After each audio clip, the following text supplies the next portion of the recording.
China's land south of the clouds, is a province defined by its dramatic and beautiful landscape. It is a place of breathtaking contrasts, where snow-capped Himalayan peaks give way to verdant rice terraces and lush subtropical jungles. This rugged geography, however, hides a volatile and dangerous character.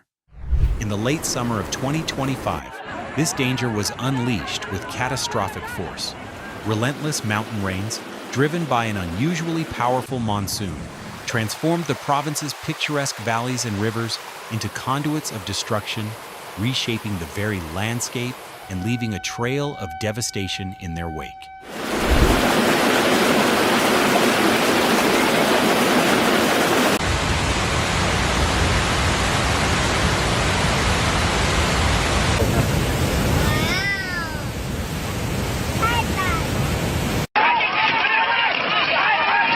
The disaster struck with terrifying speed and precision, hitting hardest in the steep, narrow valleys of Nujiang and Diqing prefectures.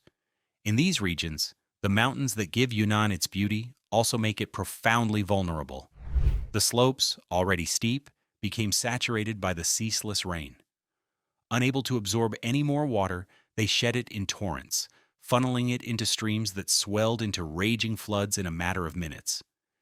These were not slow-rising floods, but violent flash floods, churning with a destructive slurry of mud, boulders, and uprooted trees that acted as a liquid battering ram.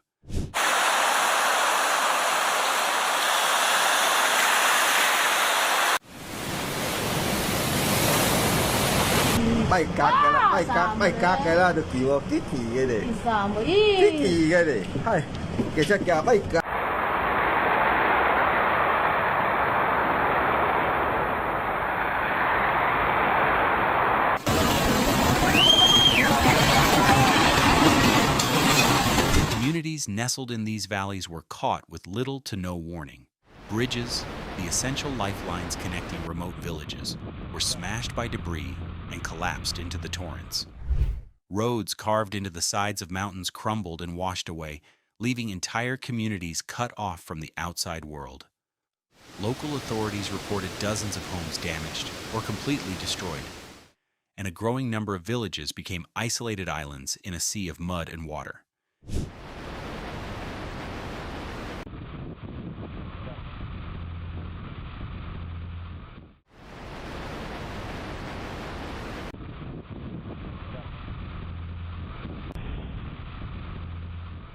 In Nujiang, the transportation network effectively ceased to exist. Officials reported scores of broken road sections, many buried under massive landslides, or simply erased from the map, leaving gaping chasms where pavement once was. Heavy machinery was dispatched to the front lines of this battle against nature, but the scale of the collapse was overwhelming. The unstable, waterlogged slopes made every attempt to clear a road a perilous gamble, with the constant risk of triggering further landslides. Convoys carrying emergency food and medical supplies were forced to navigate treacherous, unpaved cliffside tracks, where every turn was a potential disaster.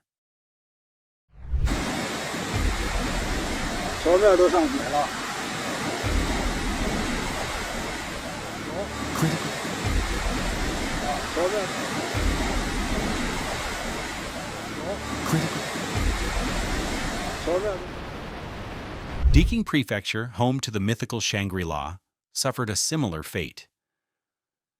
A cascade of landslides blocked mountain highways, severing access to popular tourist destinations and isolating remote villages perched high on mountain ridges.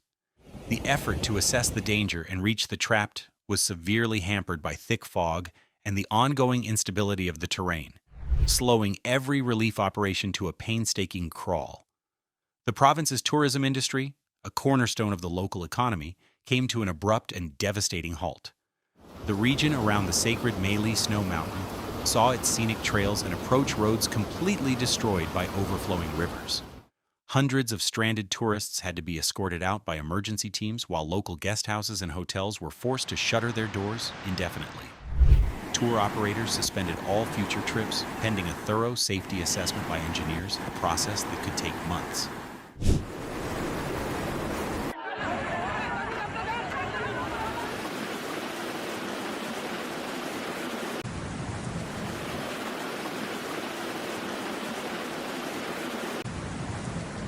province's utility networks also suffered major blows. In the Dulongjiang Valley, a critical electrical substation was taken out when floodwaters carried away power lines and transmission poles, plunging entire districts into darkness. With the main road access cut off, repair crews had to rely on drones to assess the damage and transport generators to restore power on a temporary basis. Telecommunication links failed in tandem, as cell towers and fiber optic lines were snapped or buried under debris. For days, contact with many isolated villages was completely lost, leaving relief teams struggling to coordinate their efforts. Mobile communication units were eventually brought in to patch these gaps, restoring at least a basic level of contact.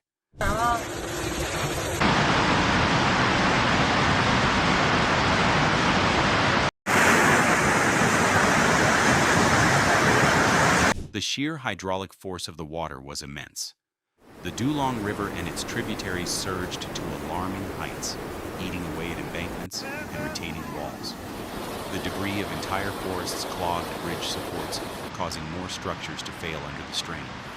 In several areas, engineers raced against time to reinforce buildings and infrastructure that were in imminent danger of being washed away. The landslides left the roads to mountain towns like Bingjonglo and Yubeng completely inaccessible. With all transport blocked, the delivery of essential supplies like grain, cooking fuel, and medicine stalled. Farmers and shopkeepers in these isolated communities could only watch as their supplies dwindled, their hopes pinned on the first cleared passage being reopened.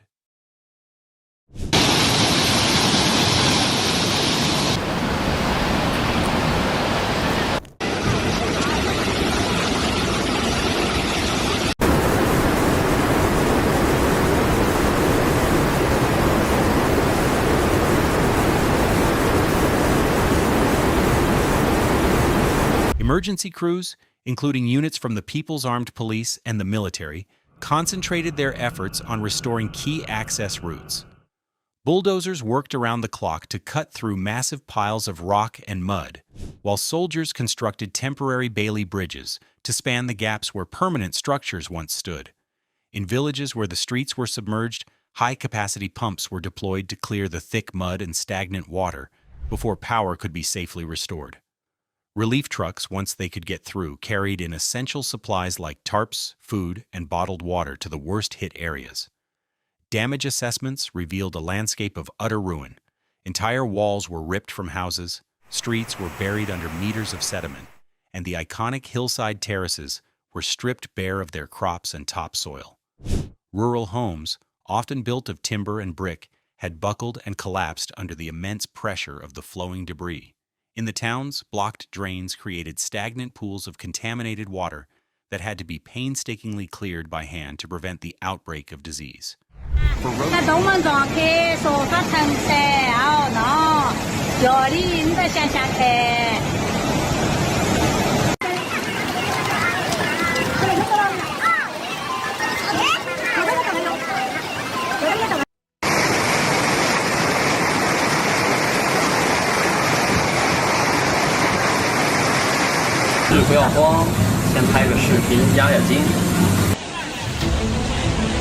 For road engineers, the task ahead is monumental. They face long stretches of pavement that have been hollowed out from beneath by water seepage.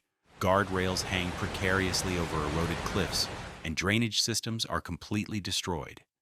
Every reopened road is a fragile victory, with the constant risk of fresh slides rolling down from the still saturated slopes. For Yunnan, this flood has been a brutal test of endurance and adaptation. Its celebrated rugged landscape has turned volatile under the pressure of extreme weather. The province now faces a long and arduous road to recovery, a journey that will be measured in cleared roads, repaired homes, and the slow, difficult process of rebuilding shattered livelihoods. Thanks for watching Earth's Dark Secrets, where we expose the hidden realities behind our planet's most devastating disasters. If this investigation revealed something the mainstream media won't tell you, please like, comment, and subscribe. Your support helps us uncover the stories that authorities don't want told.